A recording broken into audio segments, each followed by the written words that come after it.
Assalamualaikum warahmatullahi wabarakatuh. Saya Muhammad Dafa Zidan Erlambang dengan NPM nomor belakang 226 ingin mempresentasikan tentang ekonomi manajerial teori penawaran. Kali ini saya akan mempresentasikan tentang ekonomi manajerial teori penawaran. Jadi yang pertama, pengertian. Teori penawaran adalah suatu konsep dalam ekonomi yang menjelaskan hubungan antara harga suatu barang dan jumlah barang yang ingin dijual oleh produsen. Secara umum, teori ini menyatakan bahwa semakin tinggi harga barang, semakin besar jumlah barang yang akan ditawarkan.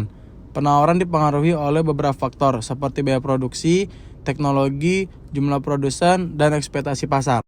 Yang kedua, konsep dasar. Hubungan antara harga dan jumlah penawaran bersifat positif, yang berarti bahwa ketika harga suatu barang meningkat, jumlah barang yang ditawarkan oleh produsen juga cenderung meningkat. Sebaliknya, jika harga turun, jumlah barang ditawarkan biasanya akan berkurang. Yang ketiga, faktor yang mempengaruhi penawaran. 1. Biaya tetap, biaya yang tidak berubah terlepas dari jumlah output seperti sewa dan gaji tetap. 2. Biaya variabel, biaya yang berubah seiring dengan jumlah output seperti bahan baku dan upah pekerja per jam. 3. Biaya total, jumlah dari biaya tetap dan biaya variabel. Yang keempat, elastisitas penawaran. Elastisitas penawaran adalah ukuran yang menunjukkan seberapa besar respon atau perubahan jumlah barang atau jasa yang ditawarkan oleh produsen akibat perubahan harga barang atau jasa tersebut. Elastisitas penawaran mengukur sensitivitas penawaran terhadap perubahan harga. Yang kelima, faktor yang mempengaruhi elastisitas. 1. Yaitu waktu. Semakin lama waktu yang tersedia bagi produsen untuk menyesuaikan penawaran, semakin elastis penawaran. Kedua, kapasitas produksi. Jika produsen memiliki kapasitas yang fleksibel, penawaran cenderung lebih elastis. Yang ketiga, ketersediaan bahan baku. Jika bahan baku mudah didapat, produsen akan lebih mudah menambahkan produksi. Yang keenam, aplikasi teori penawaran.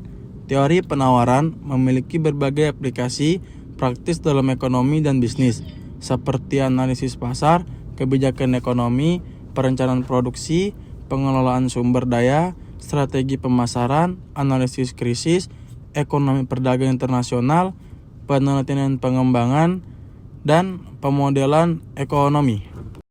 Yang ketujuh, contoh dalam konteks pasar nyata.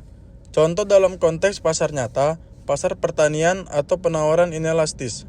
Di sektor pertanian, misalnya produksi beras atau gandum, penawaran seringkali inelastis dalam jangka pendek. Jika harga beras tiba-tiba naik karena permintaan yang tinggi, petani tidak bisa langsung meningkatkan produksi karena tanaman memerlukan waktu untuk tumbuh.